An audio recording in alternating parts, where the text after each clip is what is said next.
Hi everyone, welcome to Pulmonology Read Aloud Lung Function Test 5-minute series. Today we'll be talking about lung volume estimation. After having covered the spirometry interpretation, it's important to remember that there may be multiple circumstances where spirometry is not conclusive, especially in patients who have restricted abnormalities, patients who may require preoperative assessment, and patients where we need to distinguish between neuromuscular diseases, chest wall disorders, and pure lung restriction. So whenever you are encountered with a situation where there is a possible restriction or you get a non-specific kind of pattern or a possible mixed disorder, then you may need further estimation and advanced pulmonary function testing. So we look at the first scenario where the patient has a reduced FEV1 or a nearly normal FEV1, but the ratio is reduced and the FVC is normal. This is an obstructive impairment. We may not go ahead and do a lung volume in all these patients. But when we are encountered with a situation when there is restriction, so the FVC is low, but the ratio is normal to high, and sometimes FEV1 can also be low in patients with restrictive impairments, we would want to confirm using a total lung capacity estimation. There may be non-specific patterns where the FVC and the FEV1 both are significantly low, so the ratio turns out normal, and we would want to see if the patient's TLC is actually low or normal. And this is another area where we would want to undergo further advanced pulmonary function testing. Patients with muscle weaknesses, patient with suboptimal effort, you may not get a correct reading, or patient may not be able to perform the maneuver, and then you would want to assess his lung capacities. Definitely mixed defects, mixed disorders, where we would check lung volumes. So in all of these conditions, it's important to undergo further advanced pulmonary function tests. Now, lung volumes are divided into two main types, the static lung volumes and the dynamic lung volumes. So dynamic lung volume means what? Dynamic means anything with movement. So whenever you're forcing air in and out, the velocity of the air is determining what we are achieving. That is a dynamic lung volume. For example, when you're doing a forced vital capacity or forced expiratory volume in 1 second, the FEV maneuver, that is a dynamic lung volume. But in static lung volumes, the flow velocity does not determine the change. So this is what is more ideal to estimate the actual volume in the patient. We know that when you add two volumes together, you get a measure called capacity. So total lung capacity is actually an addition of individual volumes, and we express them in BTPS limits.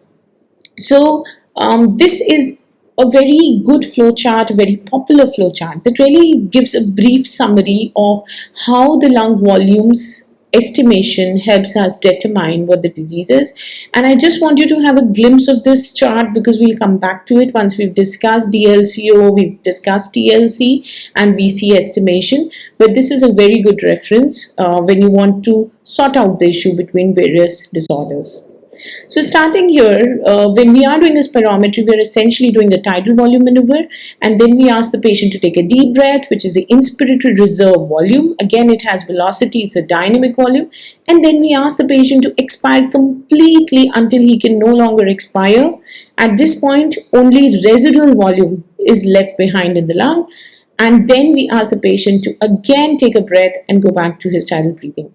So when we are doing spirometric measures, we can actually measure the tidal volume, the inspiratory reserve volume, which is the additional air that can be breathed in over and above the tidal volume, and together they will form the inspiratory capacity. The expiratory reserve volume, which is that additional volume that beyond the tidal volume the patient can expire, and what is not measured in spirometry is the residual volume. And since the residual volume is not measured, even if we measure the expiratory reserve volume, we do not get what is called as the functional residual capacity, the FRC, which is a sum of the expiratory reserve volume and the residual volume. Now, FRC is one of the most important capacities to measure because it is actually our FRC which is keeping our lung intact even after tidal breathing, and our lung is not collapsing because there is a good amount of volume which stays behind in our lung.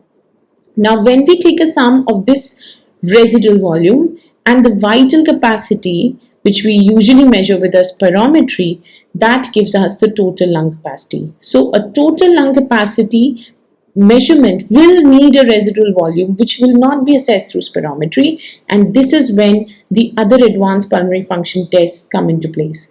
And again, as you can see here, when you check the total lung capacity, you need to see the inspiratory reserve volume, the tidal volume, and the FRC.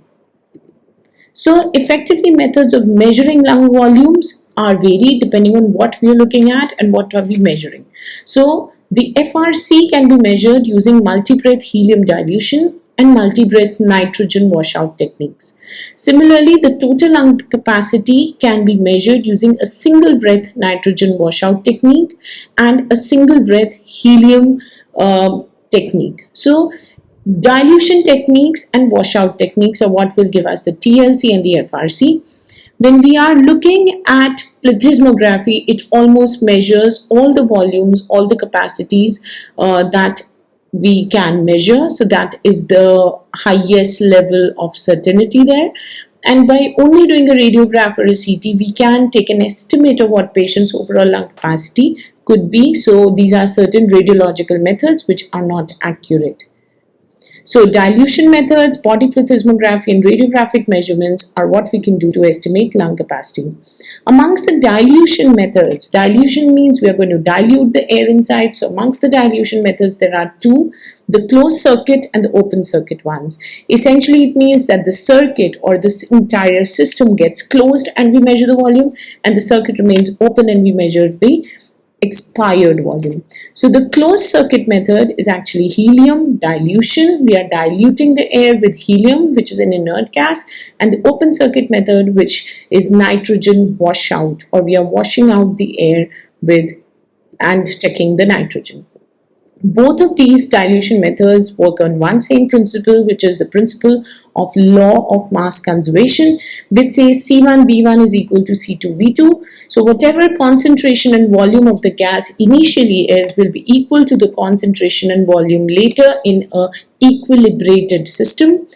Remember that the basic principle is we are here starting at the end of tidal expiration. So we are actually measuring FRC. So we are not asking the patient to do the expiratory reserve volume, and we are measuring the FRC.